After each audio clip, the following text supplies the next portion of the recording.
దేవాదాయ శాఖ రాజన్న కూడా చాలా పవిత్రంగా భక్తులు ఇక్కడ విడిచిపెట్టినట్టయితే గతంలో ఒక గోశాలకు ఇచ్చేది ఉండే అక్కడ మిస్ చేసిన ఉద్దేశంతో ఈ మధ్యకాలంలో రైతులకు ఇద్దామనే ఆలోచన ప్రభుత్వం వచ్చిన తర్వాత చేసింది.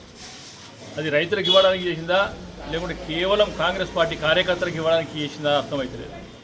దానికి ఒక నామినల్ కమిటీ వేసారు. మరి కలెక్టర్ గారు పెట్టాం, మేము ఒక కమిటీ ఇస్తున్నాం 4 5 అనేది. అది విచ్చలవిడికి ఎవరికి పడితే వాళ్ళకి ఇస్తూ ఉన్నారు. రీసెంట్గా మీడియాలో వచ్చింది మంత్రి గారి పిఎన్ఓ మంత్రి గారు సిఫారసు చేసిన దేవాదాయానికి సంబంధించి ఆ గీసుకొండల 60 కోడలు తీసుకపోతే కేవలం అక్కడ 11 ఉన్నాయి. మరి 49 కోడలు ఎక్కడ పోయినాయి అర్థమవుతలేదు. మరి మిస్సు జరుగుతుంది కనుక అవి కలయబాలకు అవుతున్నాయా నిజంగా రైతులకు పోతున్నా కూడా చూడాలి. ఇచ్చిన దాని మీద కూడా ఎంక్వైరీ చేసుకునే పరిస్థితి లేదు దేవాదాయ శాఖ. మరి దేవాలయం ఈవో గారిని కూడా మేము డిమాండ్ చేస్తూ ఉన్నాం. గతంలో ఇచ్చిన ఈ కోడలు ఏవైతున్నాయో కనీసంగా రైతుల దగ్గరికి పోయినాయా కలయబాలకు పోయినాయా విచారించిన అవసరం లేదా. కేవలం చేతులు దులుపుకొని మాకు బడ్డెన పడుతుంది కదా, వందలాది కోడలు జరుగుతున్నాయి, బడ్డెను ఈ చేతులు ప్రయత్నం చేస్తే బాగుండదు. దాన్ని ఇమ్మీడియట్గా న్యాయ విచారణ డిమాండ్ చేస్తూ ఉన్నాం.